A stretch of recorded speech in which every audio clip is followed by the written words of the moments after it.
Majora's Mask has always stood out amongst the other Zelda games, with its darker and more subversive story, relatable and impactful characters, and a generally uneasy atmosphere all throughout the journey. It delved into deeper territories and showed us how imaginative and complex a Zelda game can be, without straying away from what makes these games great, such as exploration and puzzle solving. The introduction of the clock system added an urgency that was present for the whole game. It encouraged the player to plan out each day carefully, trying to get as much work done as possible as efficiently as possible. Losing unimportant items when going back to the past made you more resourceful. This gameplay mechanic tied in beautifully with the overarching narrative of the inevitable end of Termina. The moon will fall, but how much can you accomplish in the meantime? This setup opened up the doors to all kinds of symbolism. One of my favorites being the theory that each area represents one of the 5 stages of grief. It makes sense and fits the direction the game took for its tone. Each of the masks has its own story to tell and possesses a special connection with its place of origin, especially the transformation masks. All of this makes the adventure a very enjoyable and thought-provoking ride that will forever remain an unforgettable part of gaming history. It also set the groundwork for many games to come. Today, we are going to focus on only one element, the music. The music of Majora's Mask is rich with subtext and emotion. The game wouldn't be half of what it is without the amazing soundtrack.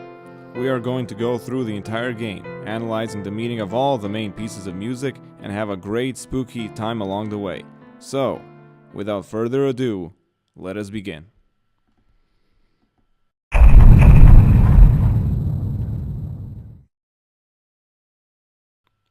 The game opens up with a brief recap of the events of Ocarina of Time and how Link is searching for his lost companion Navi. Why he would ever want her back is beyond me.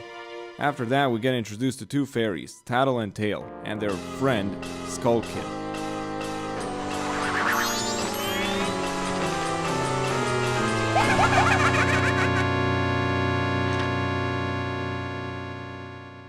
He robs you and rides off on Epona, so you go after him. The chase music really gets you pumped and excited for this new adventure.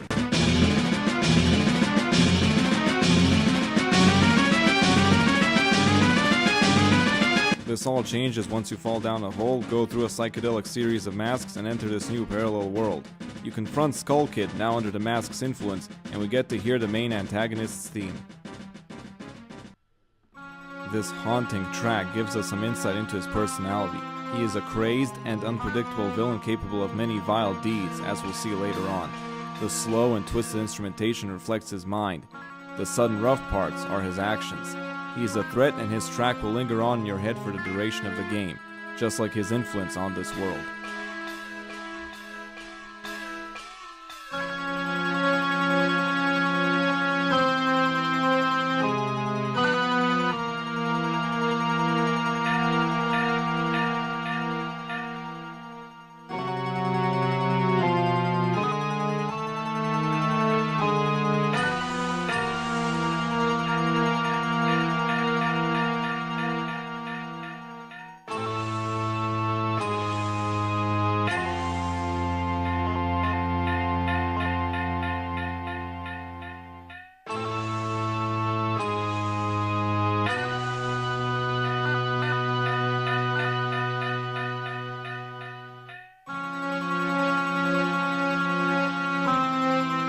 Turns you into a Deku scrub after an admittedly confusing and unsettling cutscene.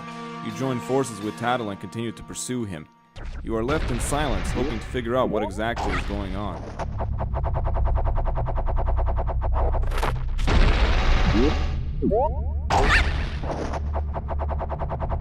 You enter this area. The music accompanying it is a variation of the Song of Healing. We will discuss it later on, for the sake of context.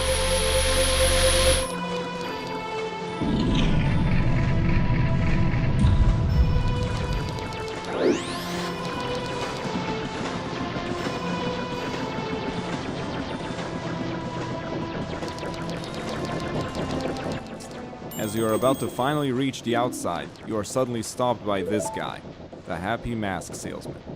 The minor character from the previous game plays a pivotal role this time around. His theme is a faster, more upbeat rendition of the Song of Healing. He explains that Skull Kid stole Majora's Mask from him, and that he can turn you back to normal if you bring back the precious thing that was stolen from you. He asks for his mask back in exchange, and you only have 3 days to accomplish this. Your mission is clear, and the game truly starts.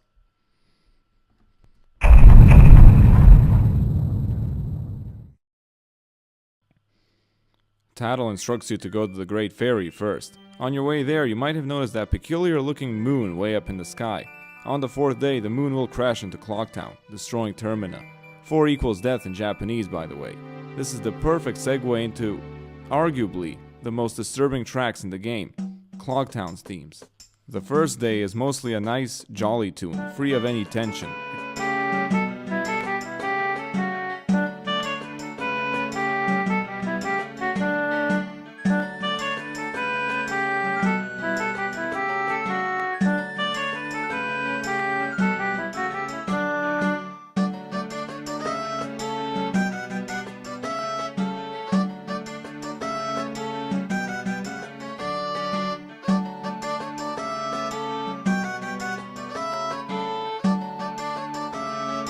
Except for one part.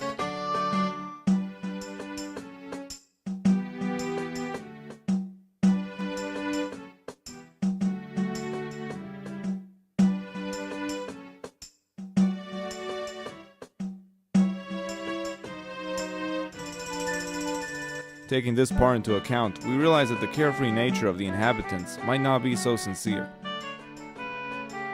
The second day is when things start kicking in. It's faster, more urgent, and you can just feel that this isn't going to end well. Danger is literally hovering above us.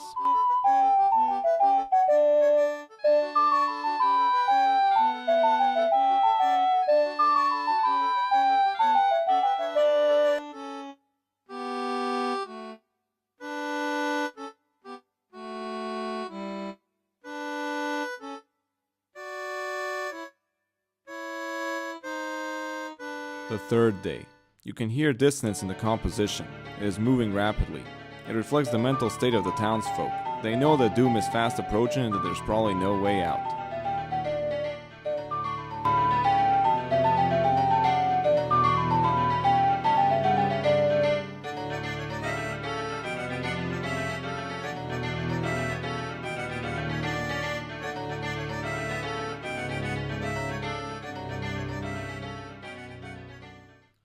Once the last 6 hours begin, the track Final Hours starts playing.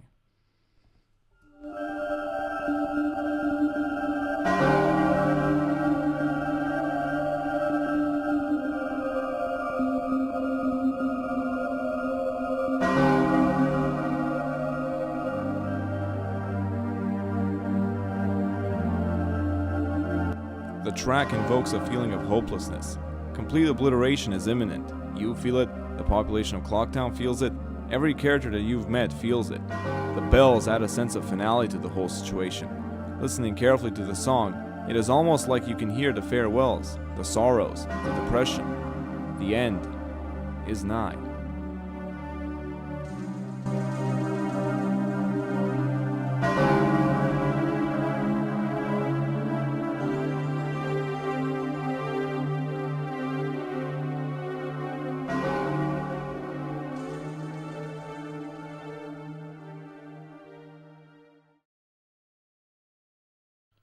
Well, that wasn't very uplifting, so let's just go back to the main plot. As you enter the Great Fairy's fountain, you hear a soothing piece. It makes you feel safe, gives you time to recover. That's probably why it's also the theme for the main menus in Zelda games.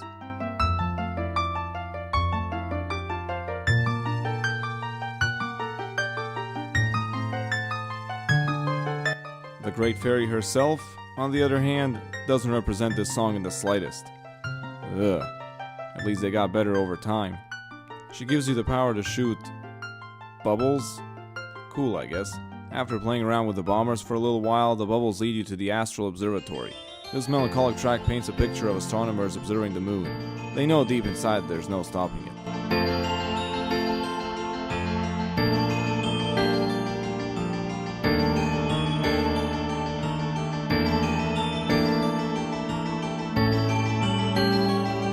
You're finally able to clearly see the moon. And what you know, Skull Kid is there. The moon sheds a tear. I guess even he's afraid of the end. You'll need this tear, for it is the only way to reach the entrance to the clock tower. Once the final 6 hours commence, the festival starts, opening up the clock tower and allowing you to confront Skull Kid. Tail mentions the 4 locations outside of Clocktown, and the 4. Skull Kid gets angry and proceeds to do this.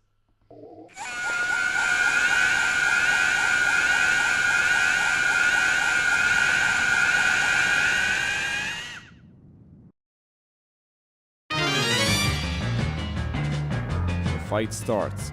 I must say that the mini-boss music is quite an improvement over Ocarina of Time.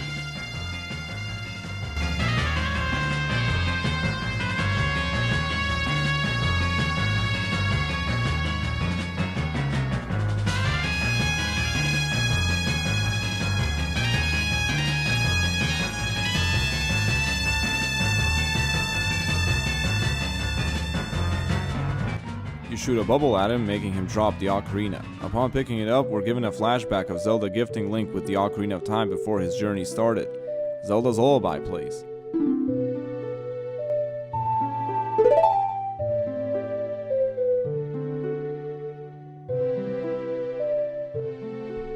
Even though it didn't originate in this game, I will still mention it because it does create a striking contrast between the flashback and the rest of the game.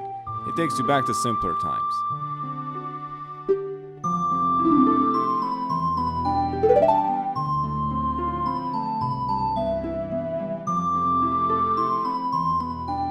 Thanks to the flashback, Link relearns the Song of Time, a nice little tune for traveling back in time.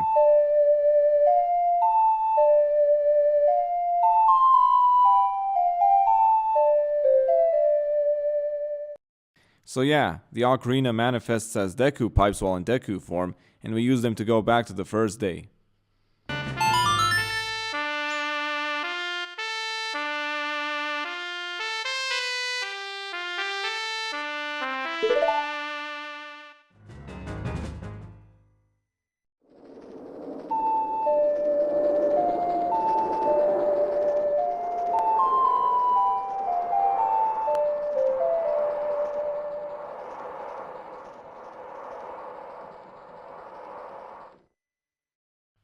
With Ocarina in hand, we go back to the Happy Mask salesman so he can cure us. He summons a piano, somehow, and proceeds to teach us the Song of Healing.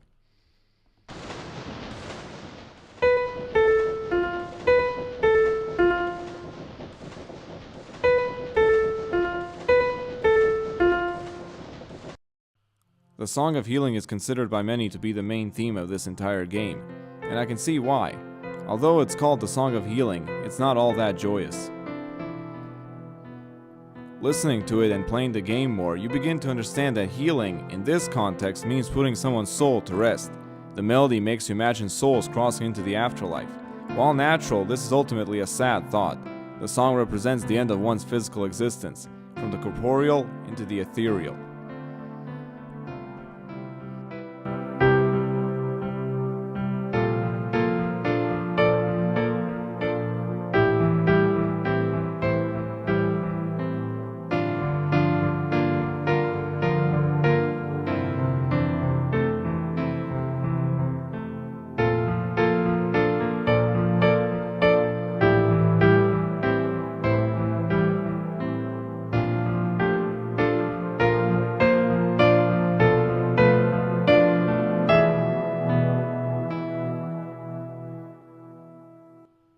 After playing the song, Link says goodbye to his inner Deku, containing its essence in the Deku mask.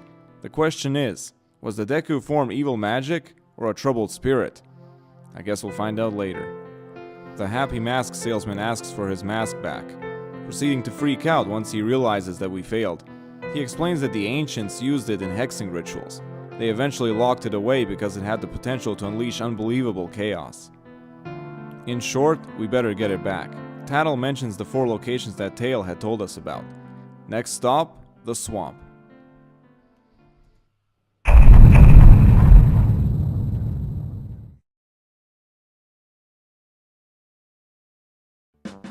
As we exit Clocktown, we hear the theme for Termina Field, which is also the theme song of the whole series. What can I say? It's a song that defines the phrase, epic adventure.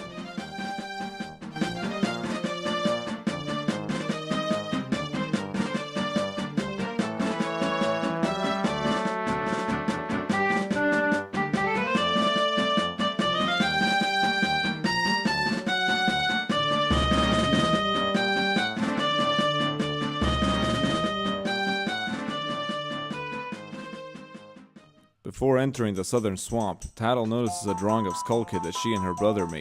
It reminds her of the good old days, when they were actually friends, before he turned evil. The Lost Woods theme plays during this cutscene because, you know. Skull Kid is from the Lost Woods. You all know this tune, a happy-go-lucky song that is also perplexing to those who wander into the Lost Woods. Eventually they get lost, never find a way out, and end up turning into a Stalfos. I guess it's not as happy as we thought.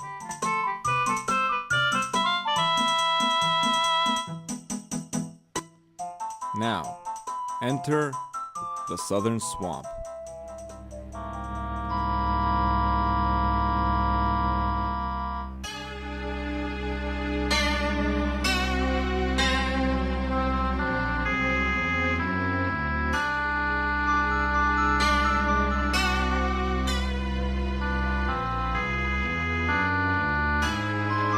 The music is repetitive, gloomy, and ominous. The water is now poisonous and the plant life is withering away. This is Majora's influence on this land.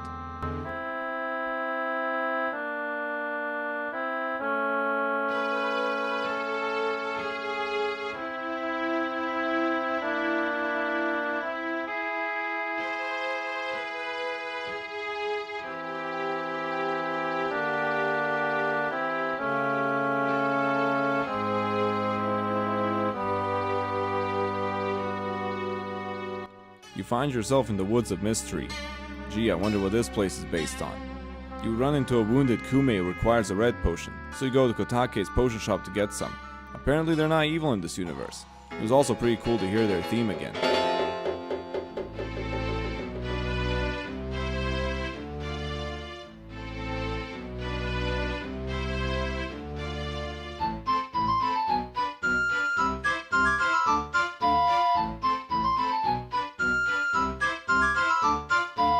You help Kume and she grants you access to her boat ride, so you can cross the poisonous water. Upon exiting the woods, these monkeys ask you to help save their brother from the Deku Palace. So you take the boat ride, which eventually leads you there.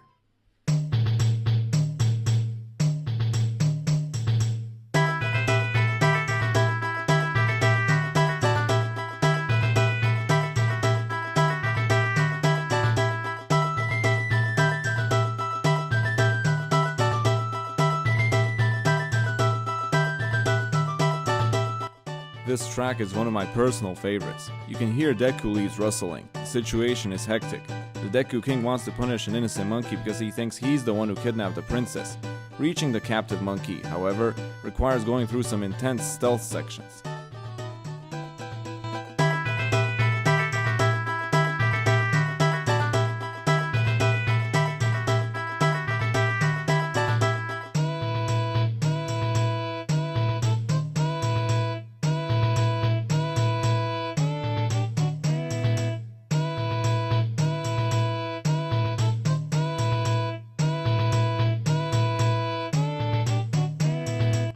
The monkey explains that a monster from the Woodfall Temple is the culprit, and teaches you the Sonata of Awakening so that you can access it.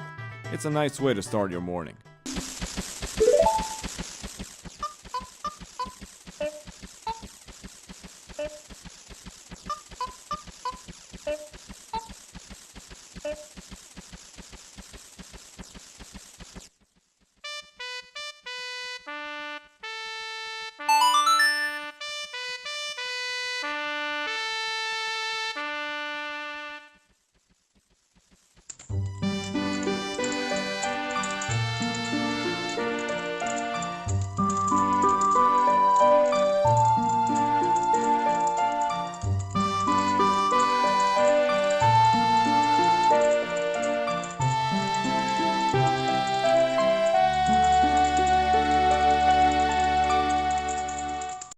You jump around some more, meet Kebra Gebra who teaches you the Song of Soaring, and finally reach Woodfall, the source of the poison that has been plaguing the swamp.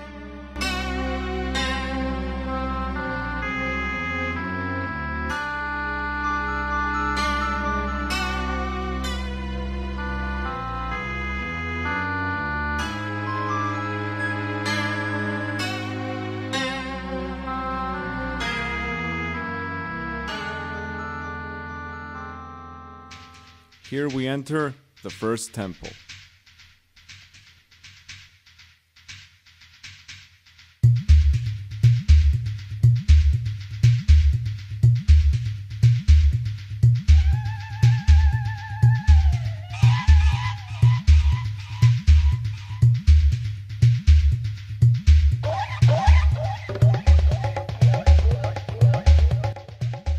is tribal, jungle-like.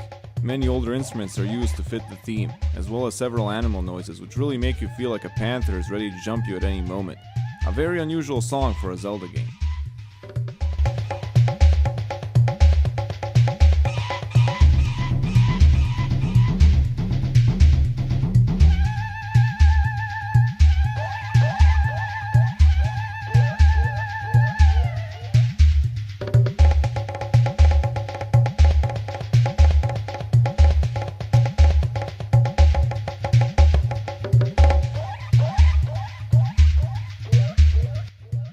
After going through the regular dungeon fare and acquiring the hero's bow, you reach the boss, Odolva.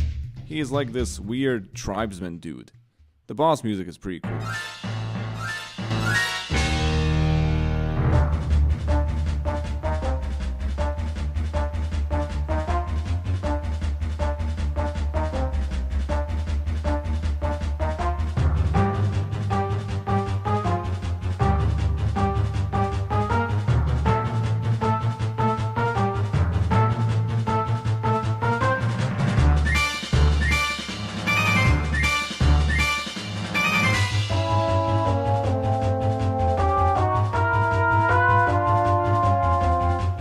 After the fight, you get Odolva's mask and get transported to a mysterious place where you meet one of the giants. The giants used to be friends with Skull Kid. He teaches you the Oath to Order.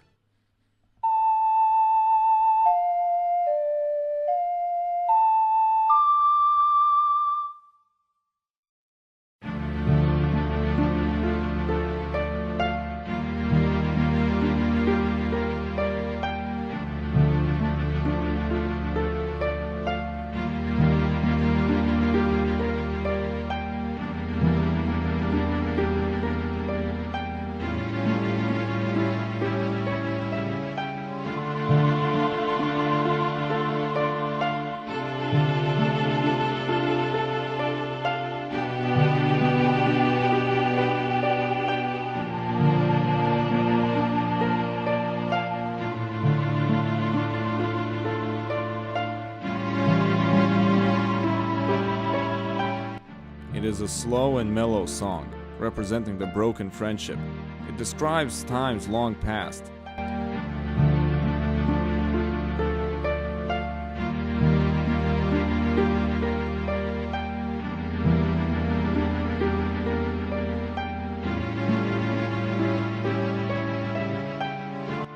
Every time you obtain one of the boss masks, you establish a connection with one of the giants. The 4 giants are the only ones who can stop the moon, so you better find all of them.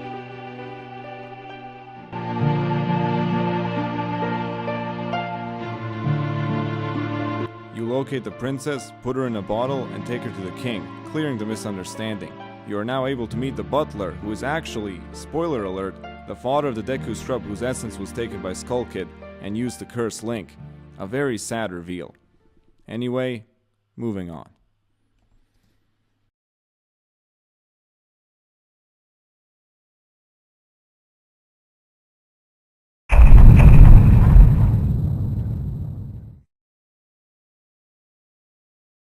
In the mountain village, we hear a familiar sounding tune.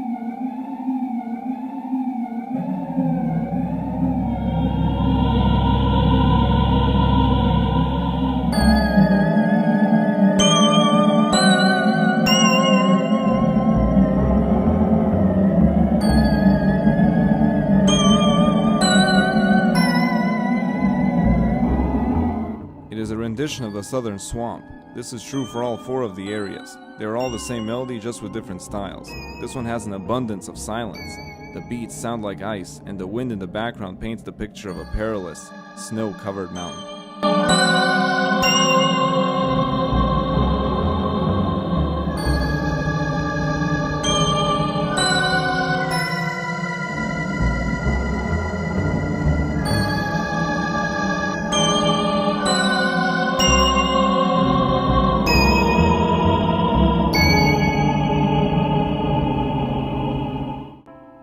After some exploring, we find ourselves in Goron Village, where the Gorons are either frozen or freezing. We run into Kebra again, who leads us to the Lens of Truth. Now we're able to see the wandering spirit of a Goron. We follow him back to the mountain village and up a cliff where we enter the Goron graveyard. The spirit introduces himself as Darmani III, a great warrior who perished trying to stop the demon causing this blizzard. He asks us to put his soul to rest and continue his legacy by helping the Gorons. We acquire the Goron mask as well as hot spring water which we use to thaw out the Gorons. Since we look like Darmani in Goron form, this guy allows us entry to the Goron shrine. The classic Goron music from Ocarina of Time plays here.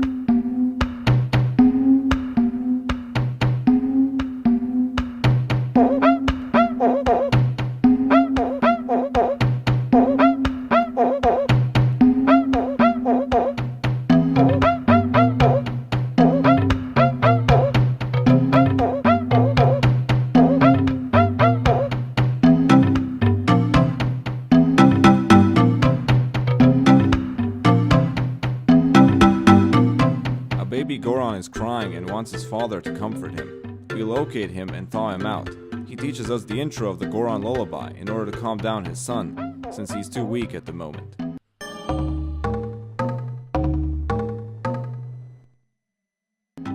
His son teaches us the rest of the lullaby. The Goron lullaby is a surefire way of putting anyone to sleep.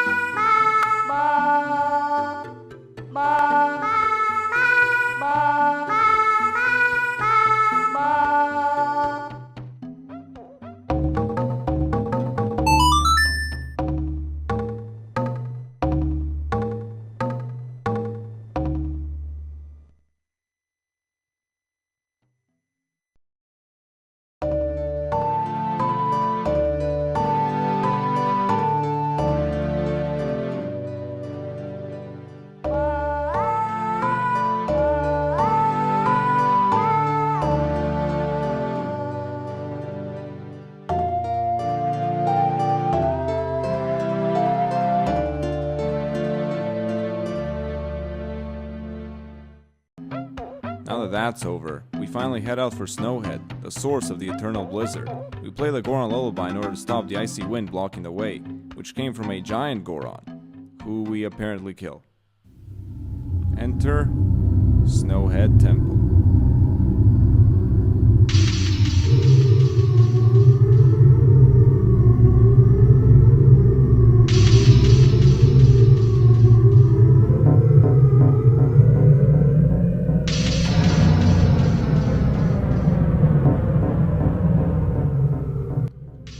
Cold, foreboding song made up of environmental sounds such as wind and ice.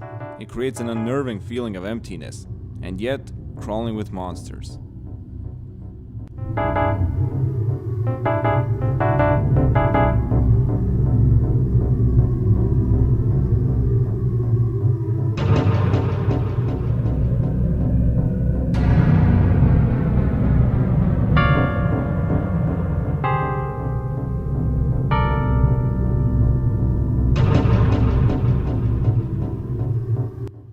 We traverse the entirety of this mystical cavern, obtain the fire arrows, and go up against Goat, a pretty cool chase fight. We defeat him and take his mask, establishing another connection with the giant and healing the area. Time for a detour.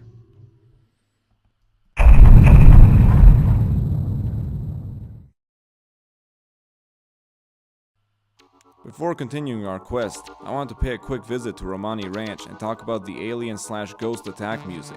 This song, as well as the entire fight, is so out of place. The music is a prime example of an alien invasion theme.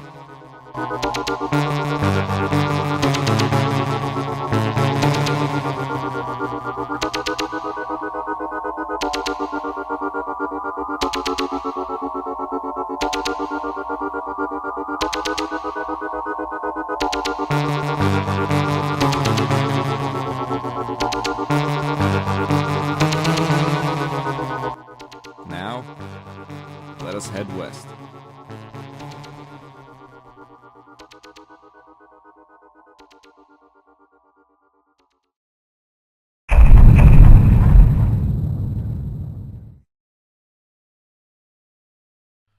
We have reached Great Bay Coast.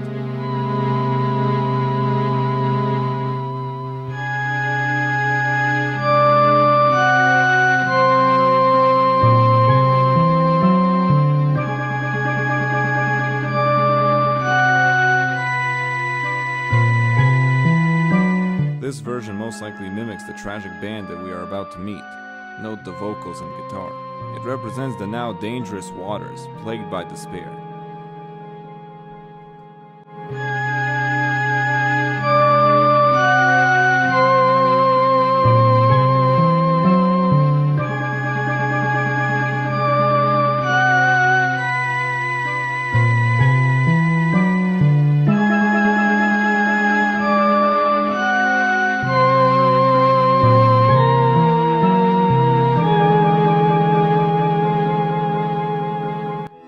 We spot a wounded Zora in the water and take him to shore. His name is Mikau, and with his dying breath, he plays a song that explains the situation at hand. He is part of a band. The vocalist's eggs have been stolen by pirates. This took away her ability to sing.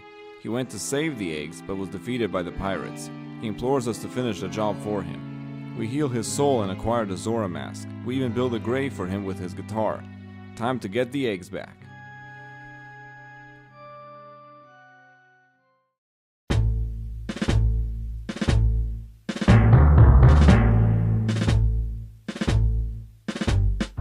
The music of the pirates' fortress lets us know that the pirates are formidable opponents that shouldn't be taken lightly, and that their fortress is hard to crack. This mission won't be easy.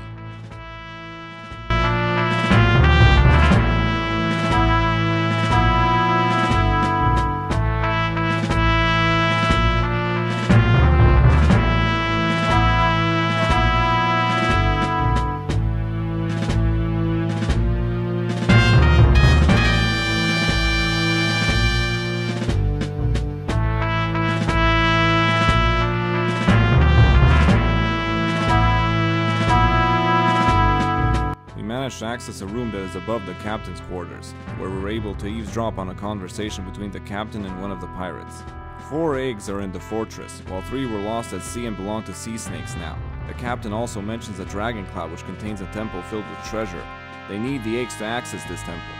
So what do we do about this? Draw bees on them, scaring them away, allowing us to go down and get the hook shot.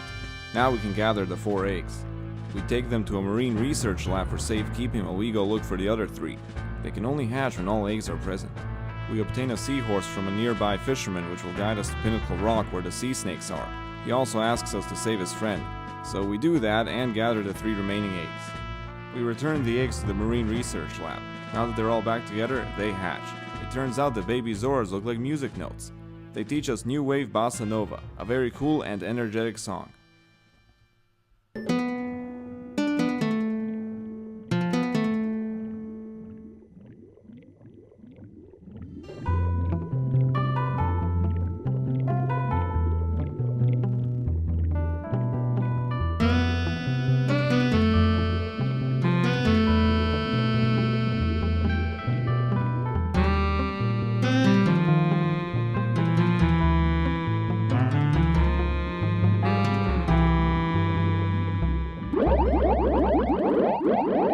The researcher tells us to play this song to their mother, so we head to Zora Hall, which is near the waterfall rapids. Zora Hall has the same music as Zora's Domain, a relaxing, tranquil song.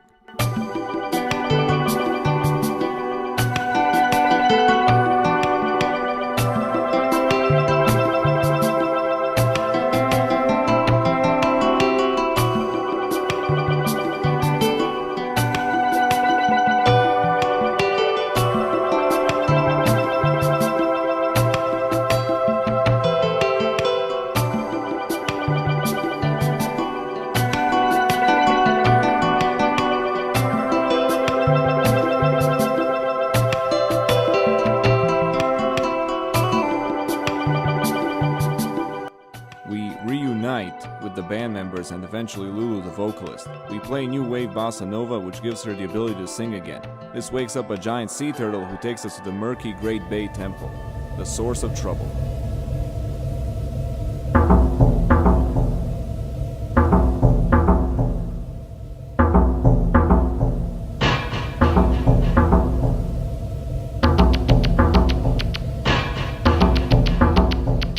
The music is a mishmash of mechanical sounds, harmoniously creating a chilling aquatic atmosphere. There are many different contraptions that form this confusing temple.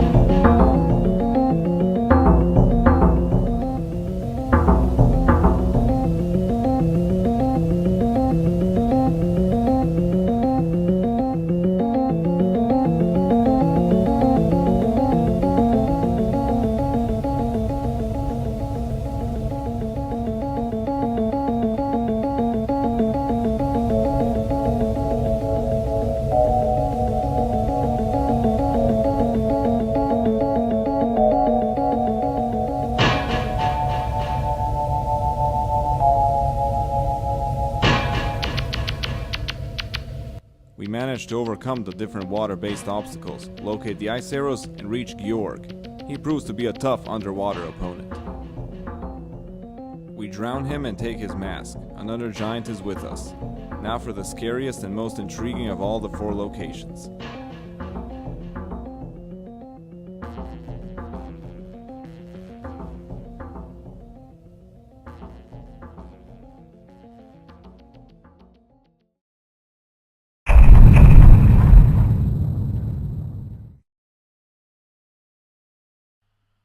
Before heading to the final area, you'll need the Garo mask that you get after the escort mission in Romani Ranch, and you'll need to visit Kana Graveyard to pick up the captain's hat after defeating Captain Kita, and use it to venture underground to find Flat, one of the composer brothers who helps you remember the Song of Storms, which represents his sadness of losing his brother. It is another wacky tune from Double OT. After all that, you use the Garo mask to finally reach Ikana Canyon.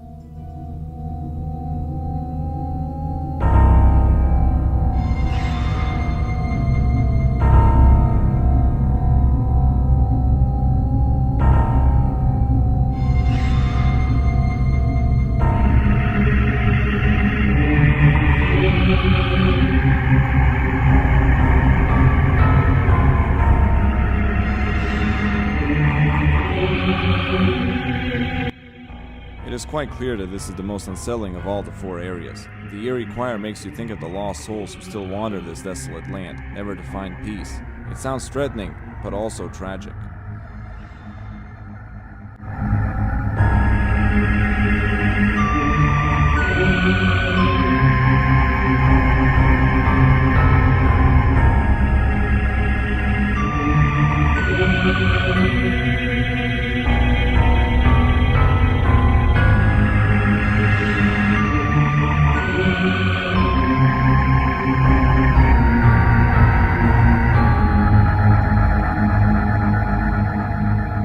You spot a music box house at the center, surrounded by Gibdos. You make your way to a cave above the house and encounter Sharp, the older composer. He tries to curse you because he thinks the living shouldn't be here, but stops once you play the Song of Storms. This reminds him of his brother, and then he makes a last request, a plea for you to go to the temple and break the evil connection that's keeping the dead restless. In order to get to the temple, you'll have to visit the King of Ikana, who is situated in the ruins of the ancient castle of Ikana. Sharp also revives the Ikana River, which makes the water wheel of the music box house turn, commencing a tune which drives away the Gibdos. Now that the Gibdos are gone, a little girl named Pamela steps out of the house. This is your chance to enter the house. You go downstairs and approach a closet when suddenly, Pamela's father in Gibdo form pops out. You play the Song of Healing, turning him back to normal and rewarding yourself with the Gibdo mask. Pamela and her father have a heartwarming reunion. The only way to reach the castle is to go beneath a certain well. You have to feed Gibdos in order to proceed. You eventually obtain the mirror shield, opening the way out of the well.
The castle's theme demands respect. It describes ancient, prosperous times when the king, Aigos Duikana, ruled with an iron fist.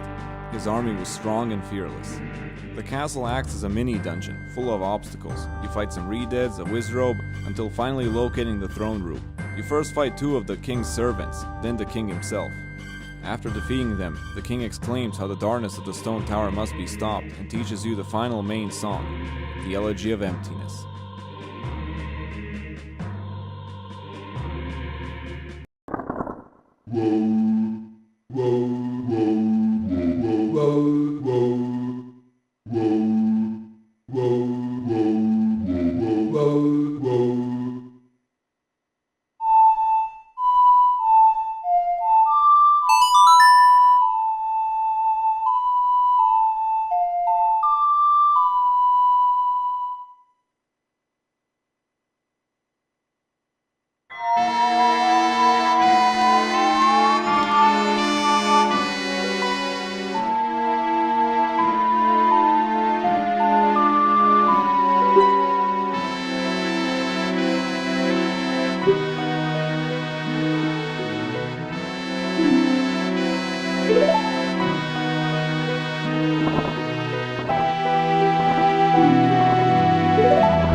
eerie tune that is fittingly devoid of any substance. It allows you to create a clone of your current form, so that's 4 clones at a time.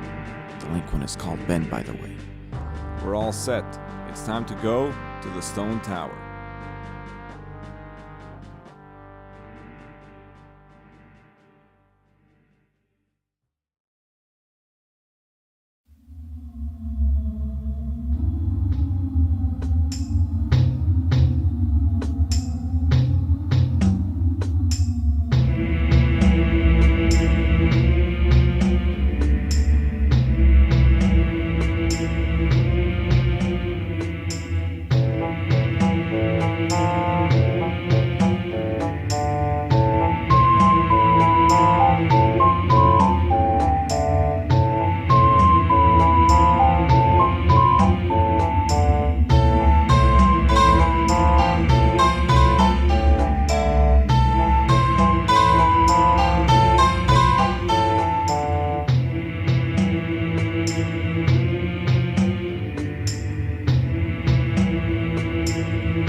It is a mesmerizing song in terms of its overall meaning. It is divine height that is way too high for any mortal. Before reaching the temple, you have to go through a pretty hefty ascension involving the hookshot and the elegy of emptiness.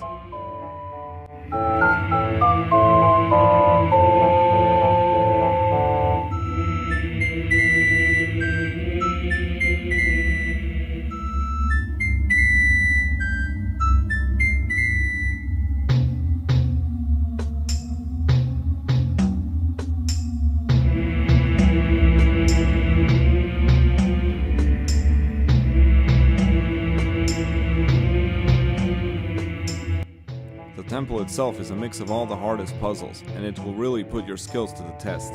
You eventually come face to face with the Garrow Master. After defeating him, you receive the light arrows. They can be used to do this.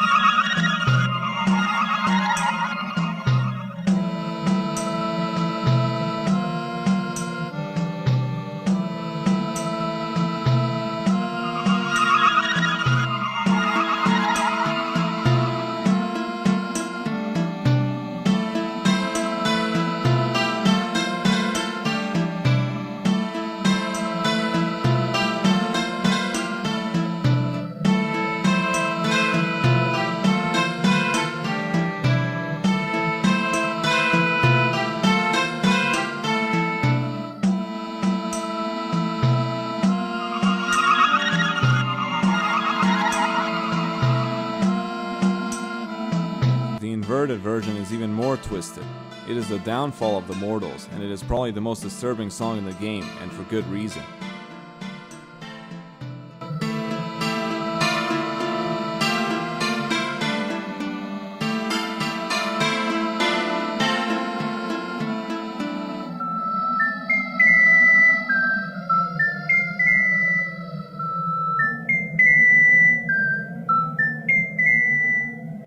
Delving even further, you are met with even harder challenges, and you even get to fight this game's equivalent of the Grim Reaper, Gomez.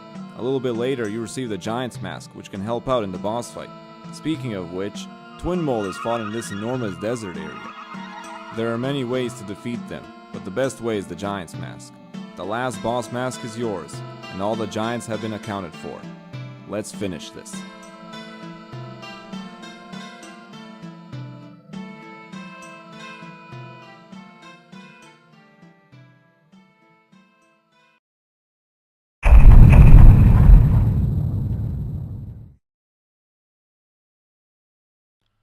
You've come a long way. At the end of it all is a moon. A very creepy moon. The final hours are counting down. This is your chance to save Termina. We confront Skull Kid yet again, except this time, we're ready. You play the oath to order and...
been summoned. They have the power to stop this. Everything seems fine until...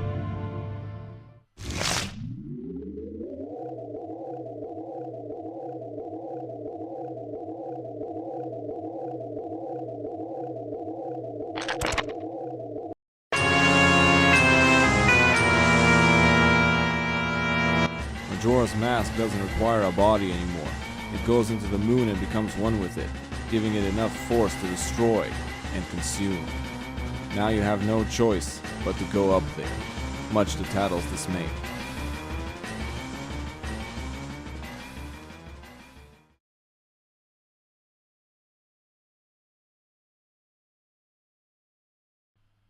We are at the end at last. You are greeted by a large stretch of land with a tree in the middle, and what you know, no music. That's a nice change of pace.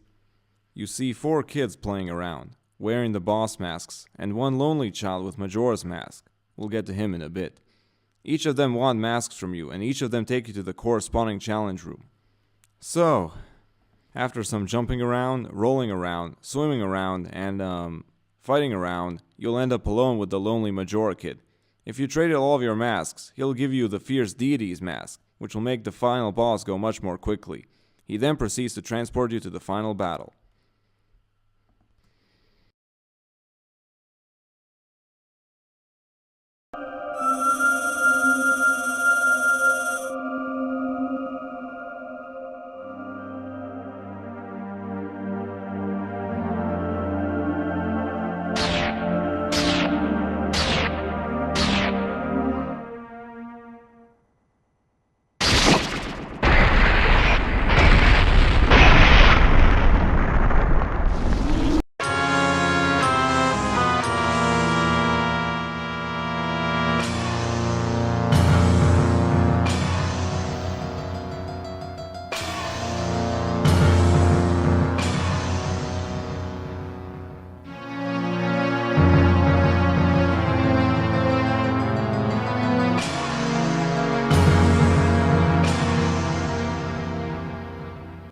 Majora's Mask is like a prelude to the dark powers that Majora is about to unleash.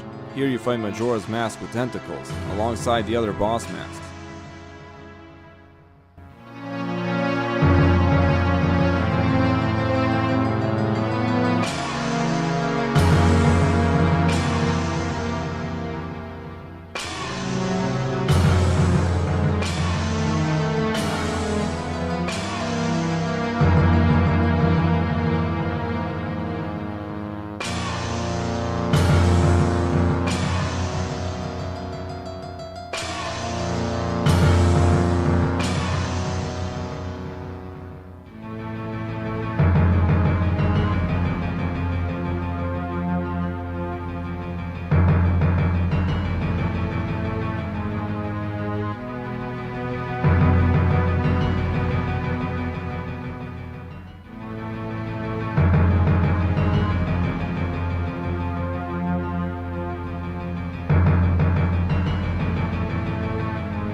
Majora's incarnation is Majora's insane side.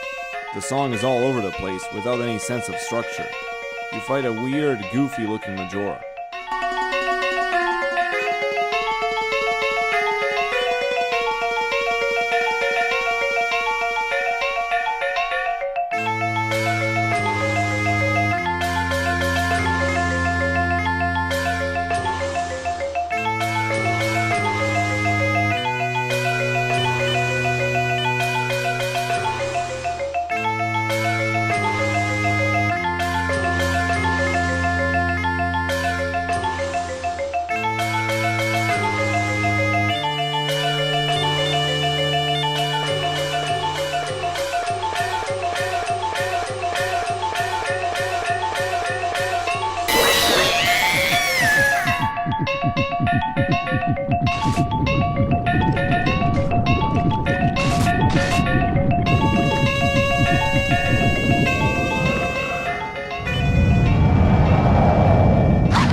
purest form of destruction.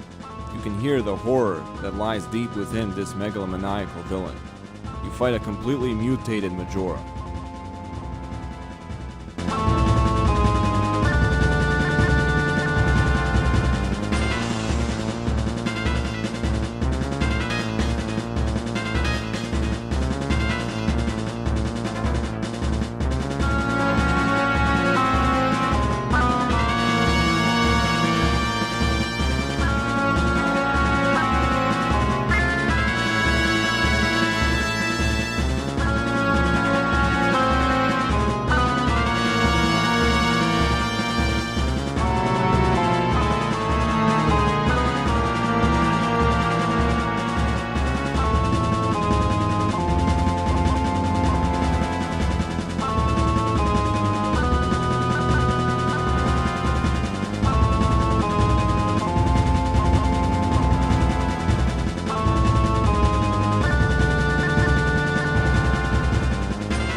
Against all odds, you did it.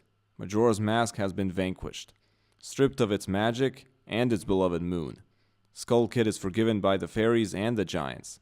You are filled with empowerment, and the happy mask salesman reclaims his mask and vanishes. So much mystery left even after the game is over.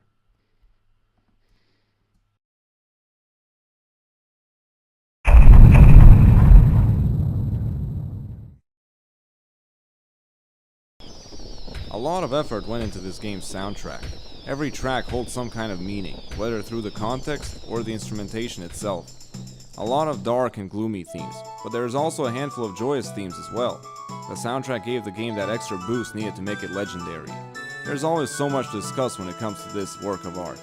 It is comprised of so many complex elements that one video doesn't do it justice. As long as there's something to talk about, its legacy will live on.